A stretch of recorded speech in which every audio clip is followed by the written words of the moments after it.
Guide. Today we will be covering the skills and the gear needed to build the best Maurader Demon Hunter sentry build. Let's get started. First, an overview of the gear. First, you're going to need the full 6-piece bonus of the Marauder sets. The two-piece bonus calls all companions to your side, so you gain the effect of every rune on companion. The 4-piece bonus makes sentries deal more damage and cast certain skills when you do. The 6-piece bonus is the most important part. It allows certain skills to deal more damage per active sentry.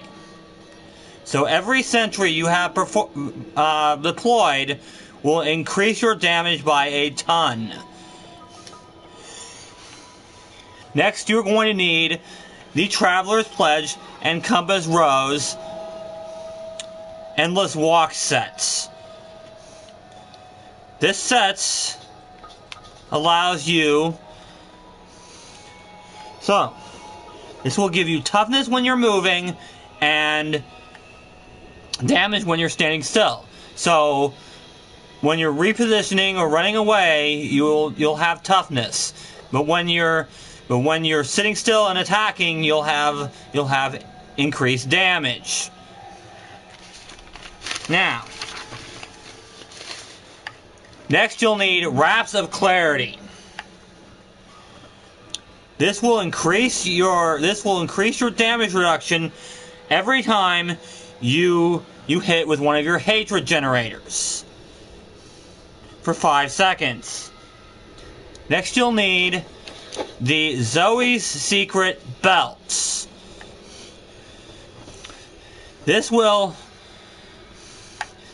increase your damage. You'll take a certain amount of less damage for every companion you have active.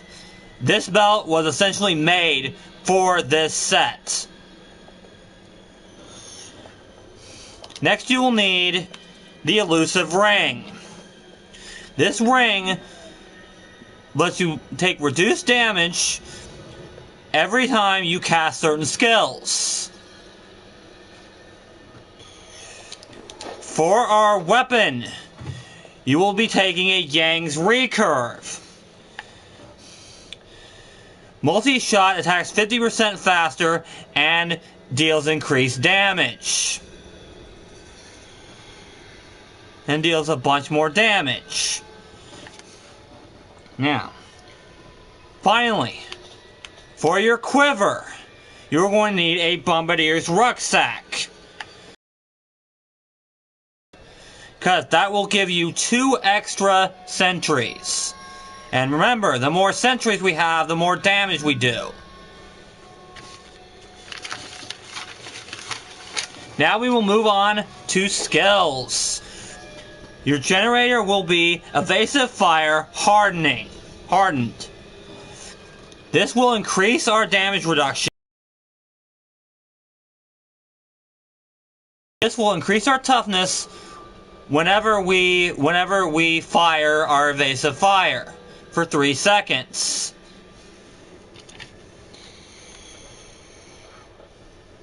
Or if you feel like you're not getting enough hatred regeneration,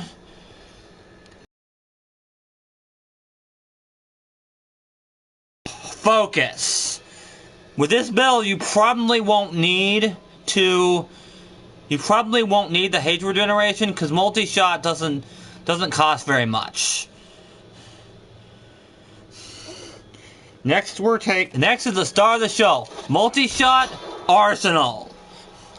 This will allow us to shoot rockets whenever we shoot our multi-shots. This will pair well with one of our passives.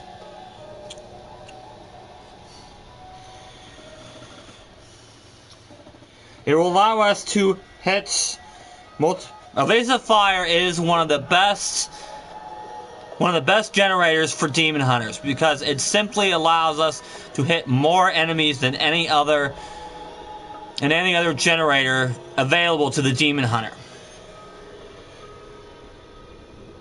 Now,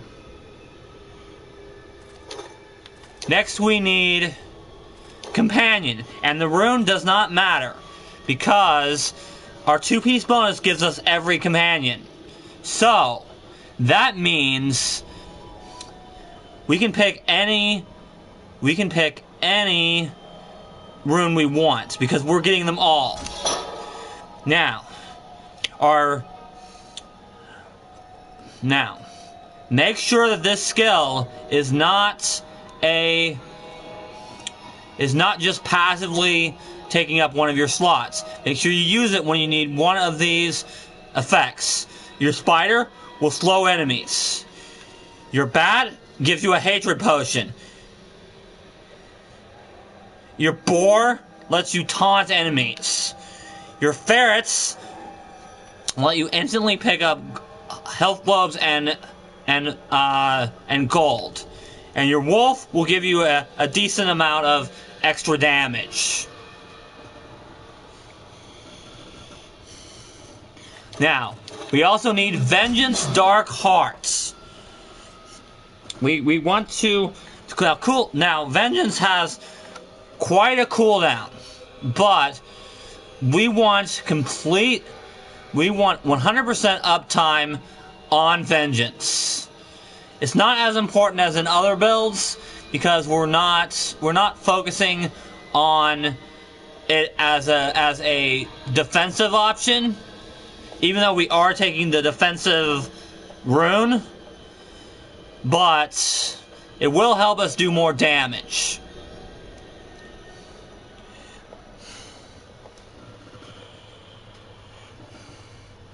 So we'll be taking a bunch of cooldown reduction on our gear.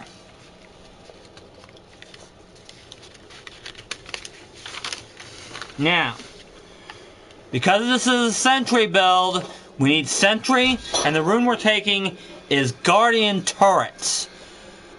So when we are near our sentries, we are getting damage. We are gaining toughness whenever we are near our sentries.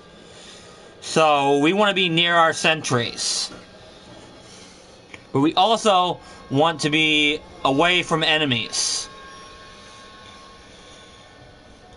Finally, for our last skill, we are taking Vault Tumble. This is for mobility.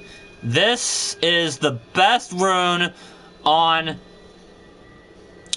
vaults. It essentially gives us 2 vaults for the price of 1. Next, for our passives, we want to take ballistics.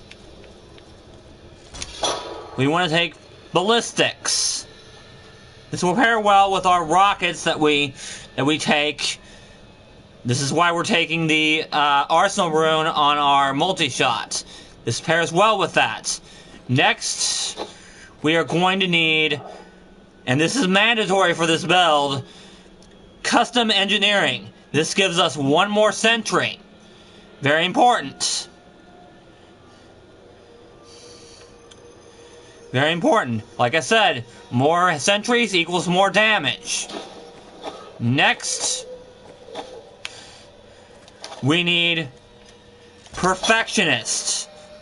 This will decrease the discipline cost of our vaults, but what we're really taking it for is the damage reduction.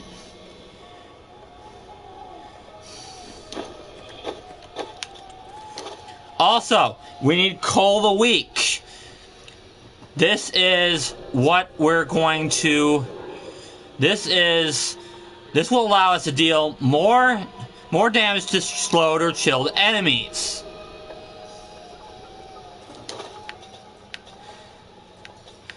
Now, Vault is what we're going to be using to activate our elusive ring. Now, for our cube.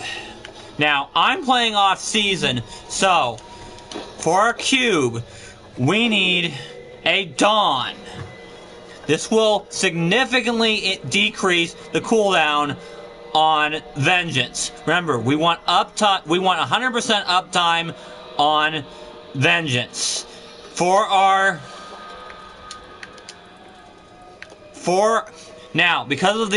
Because of the Season 20 buff, we can take a weapon slot in. We can take a weapon power in our armor slot on our cube. So we will want the Dead Man's Legacy.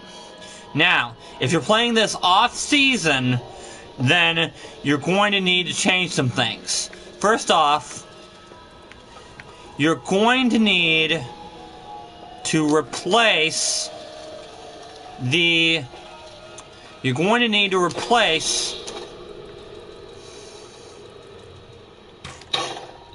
Yang's recurve with a mana core. We are building a cluster arrow build because the multi-shot build will not work off season. So we are changing our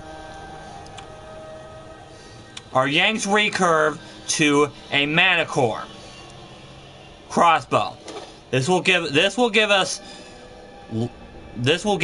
more cluster arrow damage and decrease the hatred cost of it. Next, with cluster arrow, cluster bombs. This is the grenade rune on cluster arrow. So we are replacing ballistics with grenadier.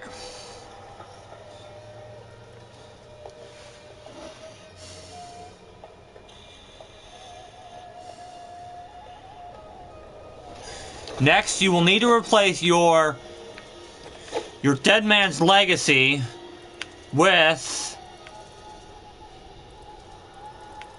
a... Where is it? With a Hellcat Waist Guard.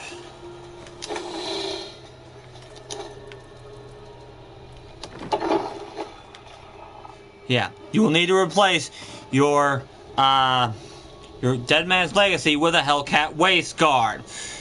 This will allow our grenades to bounce, dealing additional 50% bonus on each bounce. This bonus is increased to 800% on the final bounce.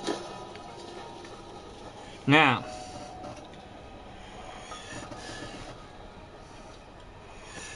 next, in your cube, instead of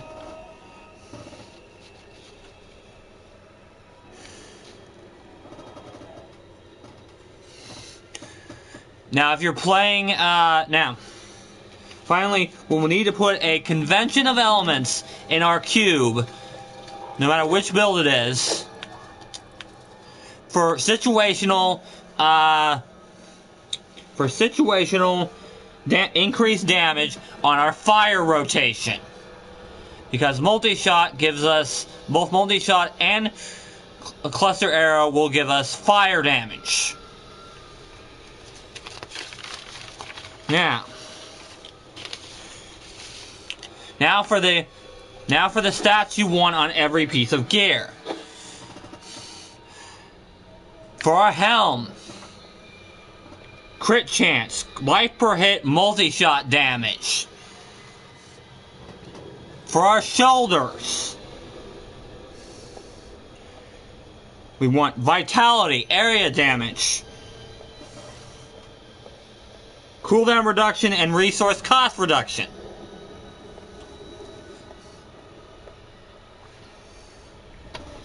For our amulets, we want fire skill damage, crit. For your chest, you want dexterity, vitality, all resist.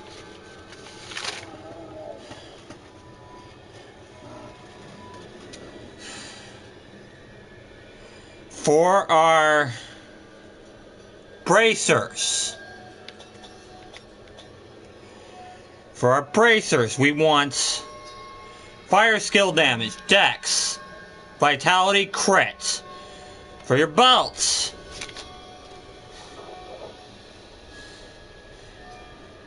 dex. For your belts, for your Zoe secret belts, you want dex.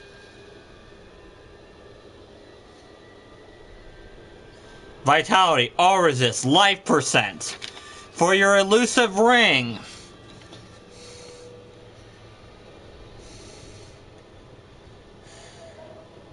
you want raw damage, crit. For your compass rose, you want, for your compass rose, you want dex, crit, cooldown.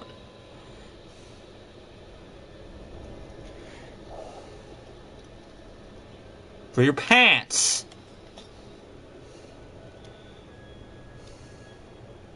dex, vitality, all resist. For your weapon,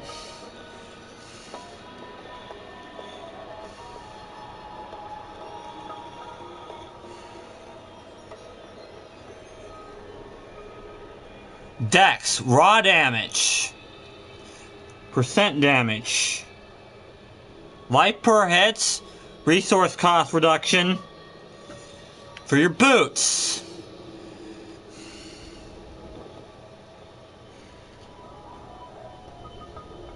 you want dex, vitality,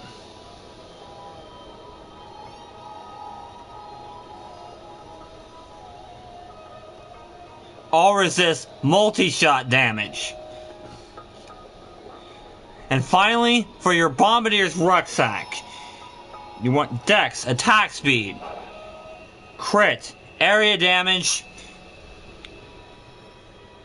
resource cost reduction, and multi-shot damage.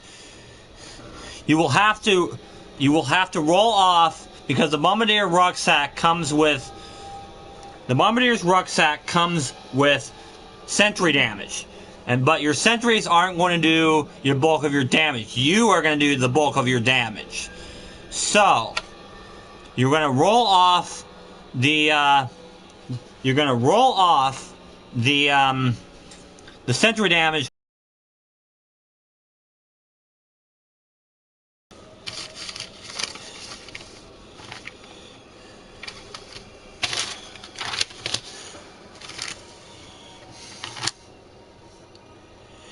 Finally, for your gems, you're going to need a emerald in your weapon, your helm. Sorry about that.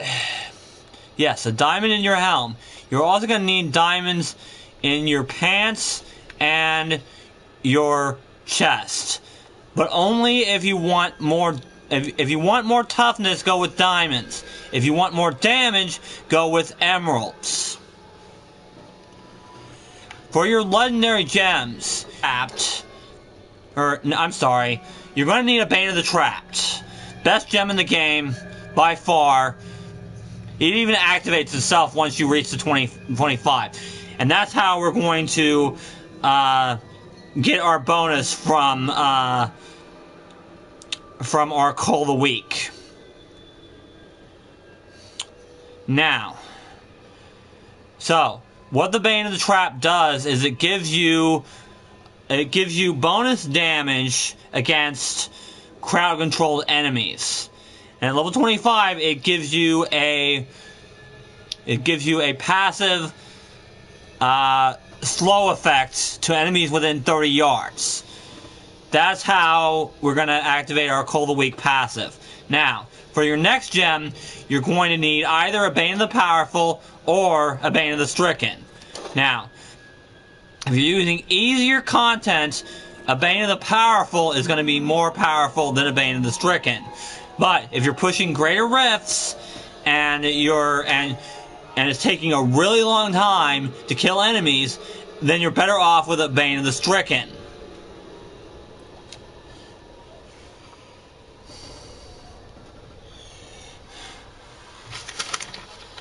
Next, we are going to need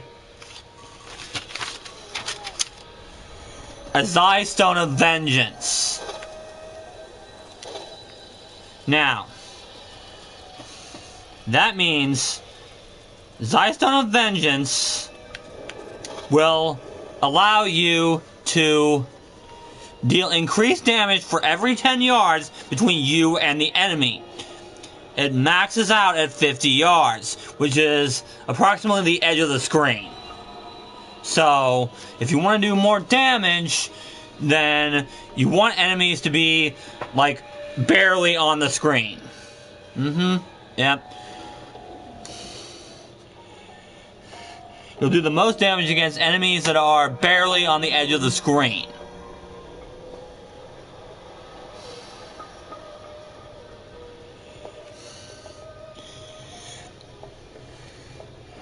And that's it for this video. If you like what you saw in this video, be sure to like and subscribe if you want to see more Diablo content.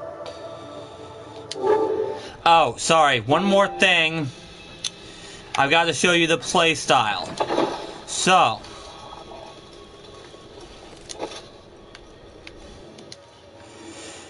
when you go into an area, the first thing you should do is set down your 3 sentries. You just need them deployed. You don't need them to be hitting anything. You can even have them uploaded.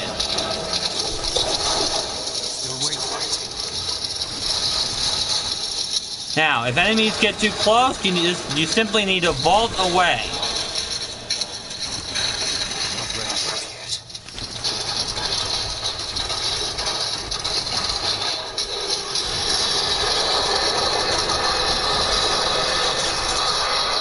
And that's pretty much it. You simply need to keep going. Set up your sentries. You need to have 5 sentries up at all times. And have permanent uptime on Vengeance. Alright. That's it for this video. Bye-bye.